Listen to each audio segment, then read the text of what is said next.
it often feels as though the new year is no more than a single day. We gather, watch the clock for the year to end and another to begin. We make noise, we make a song and dance about it, we perform familiar rituals, we celebrate, wish everybody a happy new year, and the night passes. We wake up.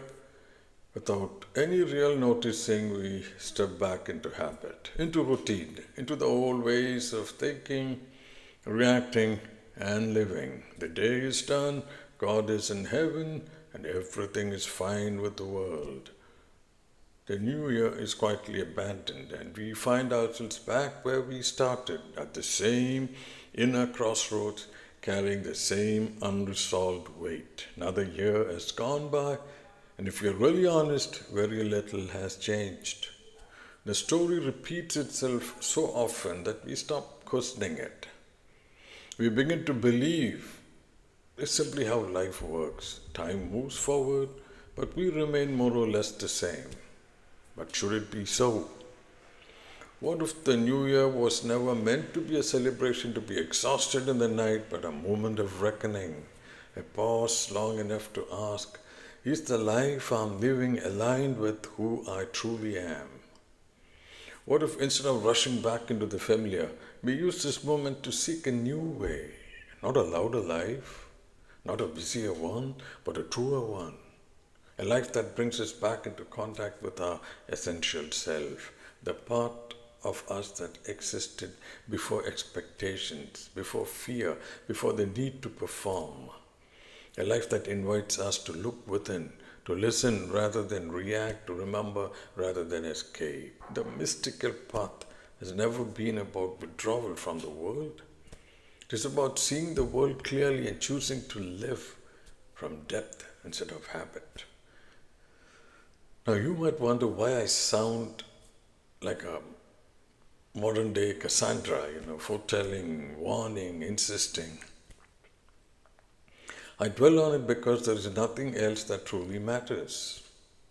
All the noise, all the distraction, all the endless busyness of life, none of it touches the core of our being.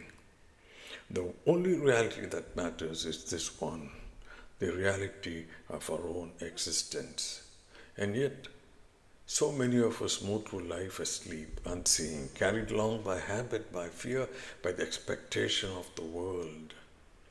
I speak of the inner path because awakening is urgent, because if we do not wake up to the truth of who we are, to the life that is ours to live, then all our days, all our years will pass us by unnoticed.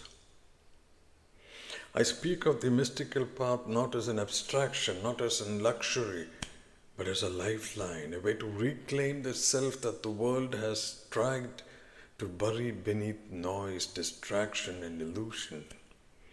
I speak because the soul remembers what the mind forgets. I speak because reality will not wait for us to be ready. And I speak because the time to wake up is now. A true New Year is not a date.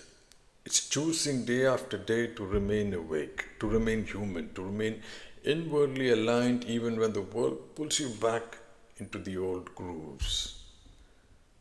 And before we cross the threshold together, let this be spoken not as optimism but as a blessing. May healing come to those whose bodies ache and to those whose pain has no name. May the lonely feel the quiet nearness of another soul walking beside them. May those who are apart find reconciliation or the grace to part with love. May forgiveness loosen what has been bound too tightly in families, in friendships, and in the places where you punish yourself. May the weary find rest without guilt. May the fearful discover that the future is not a threat but a doorway. So, wherever you are, broken, healing, searching, or simply tired, I wish you a gentle new year. Not the one that ends in a day, but one you choose to live again and again. I hope you walk the path that leads you home to yourself. I hope you find peace in your heart. I hope you find and share love and compassion to all living things. I hope you let go of things that hold you back, but hold on to memories that bring you joy. I hope that you do not hold the ones who have passed on with grief, but with acceptance of the circle of life of which death is a part. Walk gently, walk honestly, walk awake, and as always, walk the Wyrd Way. Happy New Year and stay blessed.